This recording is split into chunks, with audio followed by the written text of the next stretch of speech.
So you have an FHA loan and you're thinking about refinancing. Well, today I'm going to talk to you about an FHA Streamline. It's a mortgage program that has certain rules, requirements, criterion, and I'm going to also talk to you about the pros and the cons of the FHA Streamline. My name's Aaron Benton. I'm host of this channel and a local mortgage lender here in Bluffton, Hilton Head, South Carolina. I get calls, texts, emails every day from people just like you looking for home financing advice.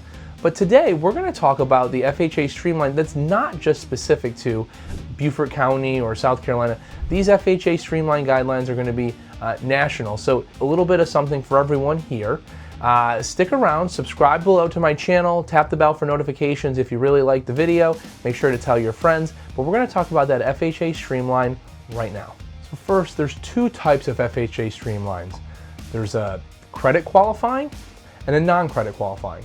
First, the credit qualifying. When would you use it? Well, if you started out with an FHA loan and you're going to now refinance, and now we're going to add or subtract a borrower from the original loan, that would trigger a credit qualifying. Let's play that out as an example. Say husband and wife bought the property originally, and now there's a divorce and one party wants to own the property and pay for the mortgage free themselves. We do need to credit qualify that individual, make sure that they are able to ability to repay, qualify for that loan. So adding and subtracting a borrower would trigger a credit qualifying FHA Streamline. The other would be if your credit drastically improved or changed from the time that you had your original loan. So let's just say you had a 580 credit score the first time, and now all of a sudden you have a 780 when you're coming along to do the refinance. That is worth looking at a credit qualifying, because remember, interest rate is tied to credit score. So that 780 is going to get you a much better interest rate than someone that had a 580. The other option is a non-credit qualifying. And I'm going to go through all of the criterion, if you will, that you have to have in order to possess or be able to qualify for the FHA non-credit qualifying. First, you have to live in that house as your primary. You have to currently own that as your primary. Some people will buy real estate and they'll have the FHA loan to start, and then they'll move on. They'll move and maybe they'll get another FHA loan or a conventional loan, and that left behind house still has the FHA loan attached to it. You are not able to refinance an FHA loan as an investment property. So you have to physically be in that home as your primary residence in order to utilize the refinance utilizing FHA financing. The other part is that another one is that the FHA loan must be current. What does that mean? No lates, no deferment. So we're going to get your updated mortgage statement to see if there were any lates. The credit report would show if there were any deferments or anything like that. Another one, the loan must exist for at least 210 days, which is approximately 7 payments. Meaning if you bought the house, let's just say in January, fast forward 7 months into basically the beginning of August, that would have given you 7 on-time payments or 210 days, which is your allowable time for the refinance to take place. So 210 days is the waiting period. Another piece is that we have to look at the net tangible benefit. Well, net tangible benefit means that you as the client need to actually benefit or gain something from performing the refinance. Many times you see that from a lowering of rate. So if you started out with an interest rate of 6.5 and now you're able to get a rate of 6 or 5.5, something noticeably lower, your payment goes down, and therefore that meets the net tangible benefit right there. Is you've lowered your payment, you've lowered your rate. Another example of a net tangible benefit would be if you were going from an adjustable rate mortgage to a fixed mortgage. That is viewed as a positive benefit to you and would meet the criterion for a net tangible benefit to you. So those are two in themselves. Another piece is that you can't get more than $500 back. The FHA counterparts and a conventional loan, you can actually do a rate and term refinance and get up to $2,000 back. So closing costs could be paid for and so on, and you as the client can get $2,000 back, whereas on an FHA loan you can only get $500 back.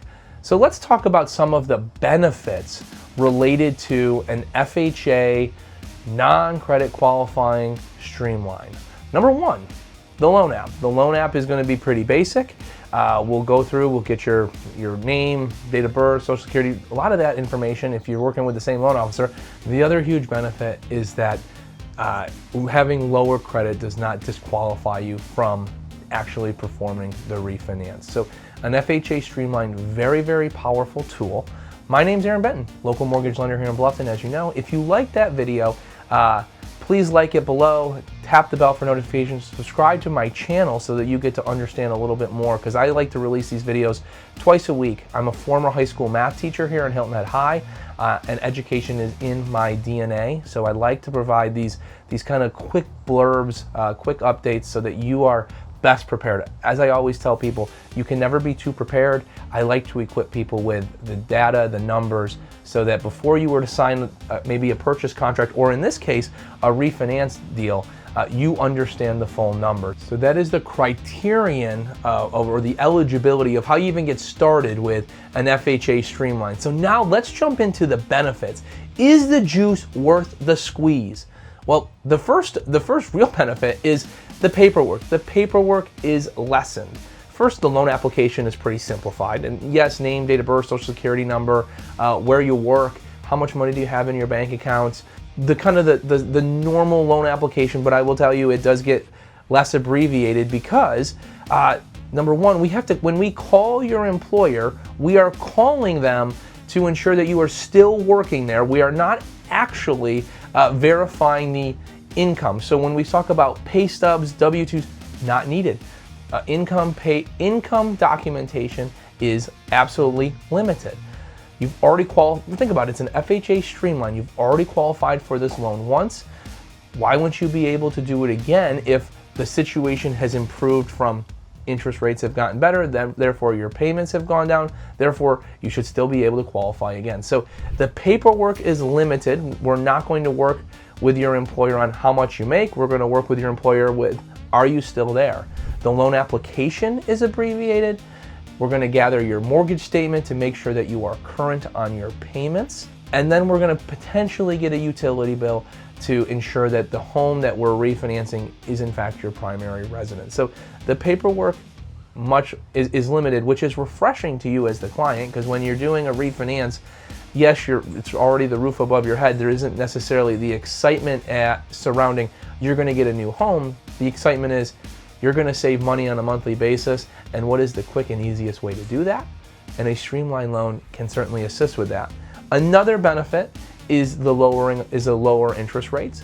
Historically speaking, FHA loans have lower interest rates than their counterparts, conventional loans. So again, one of the whole reasons you're doing the refinance would be to lower your payments, lower your interest rate. So you are the beneficiary of even lower rates with FHA loans. Another big one, no appraisal needed. Not only does that save you the appraisal fee, we're talking somewhere in the $500 to $700 range for an appraisal, it also means that we are going to be able to refinance you not dependent upon the equity position that you have. So again, as long as you've met that 210-day requirement for waiting to refinance, chances are the value of that home hasn't really gone up or down that much in that period of time. But there is no appraisal, therefore the equity position that you are in is unaffected by the interest rate offering that you're provided. So yes, you get to save money on the appraisal, and you're able to refinance as soon as 210 days. The other part, huge benefit here, is your lender, hopefully me, can provide a lender credit to help with the closing costs. But understand, in South Carolina now, you're going to have your lender-related costs, you're going to have your attorney-related costs, and then you're going to have your escrows. You're going to have, if you have your current mortgage, you're paying every single month, you're paying taxes and insurance on a monthly basis. That money will get refunded back to you 3 to 5 weeks after closing your refinance, but you will have to fund your upfront escrow account. So chances are you will be bringing some money to the table. That is the one con to the FHA Streamline, is that unlike other refinance options where you would be able to finance the closing costs, roll the closing costs into the loan, you cannot do that here. So that would be the biggest and really the only con, would be that you cannot finance the closing costs into the loan. Rather, you would be relying on a lender credit, or you would be bringing some money out of your pocket. But understand that the whole reason you're doing the refinance is to lower your payments. So you should be getting that money back, that upfront money that you're providing. You should be getting that money back, breaking even, if you will, within somewhere in the 12 to 18 month window. You should be made whole. And then of course your escrow money will be refunded back to you 3 to 5 weeks after closing. Thanks for watching this video. I hope you really enjoyed it. And one day I hope to get to meet you. Maybe it's through Zoom or you'll give me a call. But if not, I'd at least like to see you on the next video.